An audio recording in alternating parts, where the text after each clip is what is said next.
General bogie यानी कि जो ट्रेन में अनरिजर्व्ड कोच होते हैं, वहां पर अक्सर हमने देखा कि किस तरह से अगर कोई भी यात्रा करता है तो काफी दिक्कतों का सामना करना पड़ता है। ठसाठस भीड़ उसके अंदर भरी होती है और बैठना तक बहुत मुश्किल हो जाता है कई बार।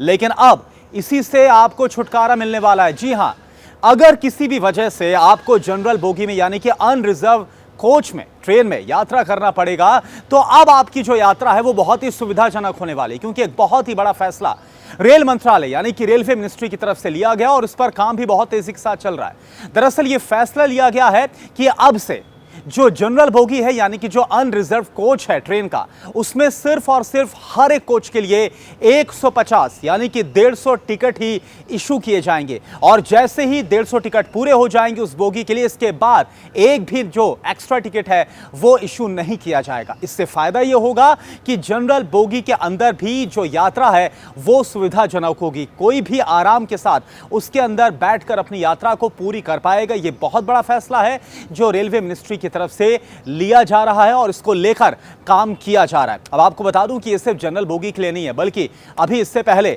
जो फैसला है वो एसी कोचेस और जो स्लीपर कोच हैं, जो कि रिजर्व स्लीपर कोचेस हैं, उनके लिए भी लिया गया। मसलन वेटिंग को लेकर यह फैसला लिया गया। जो एसी कोच है अब उसमें कुल सीट का 60% से ज्यादा वेटिंग नहीं हो सकता, और इसके अलावा जो स्लीपर कोचेस है रिजर्व, उसमें कुल सीट्स का 30% से ज्यादा जो वेटिंग है वो नहीं हो सकता।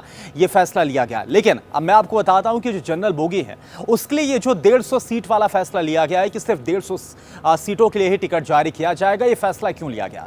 दरअसल इसी साल फरवरी 2025 में एक सर्वे किया गया था मिनिस्ट्री की तरफ से, और इसमें पाया गया कि कैसे जो यात्रियों की भीड़ है वो अनियंत्रित हो जाती है। खासतौर पर जब बड़े ओकेजन होते हैं, कुछ खास ओकेजन, तब हमने देखा कि किस तरह से जो यात्री हैं वो ठसाठस प्लेटफॉर्म पर और जो बोगीज हैं वहां पर नजर आते हैं, और ये बहुत ही असुविधाजनक और बहुत ही ज्यादा परेशानी वाला हो जाता है यात्रियों के लिए यात्रा करना।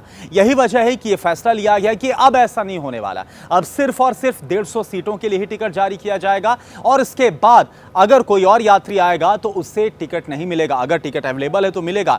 यानी इससे कहीं ना कहीं प्लेटफॉर्म्स पर ट्रेन के अंदर जो अनियंत्रित तौर पर भीड़ आ जाती है, इससे कंट्रोल करने की कोशिश की जा रही है। और यह भी साफ तौर पर इसके साथ कहा जा रहा है कि अगर आपको अपनी यात्रा प्लान करनी है तो इसको आप पहले से करिए ताकि आपको टिकट मिल जाए। अगर आपको इंफॉर्मेशन काम की लगी हो तो आप इसे ज्यादा से ज्यादा शेयर करें।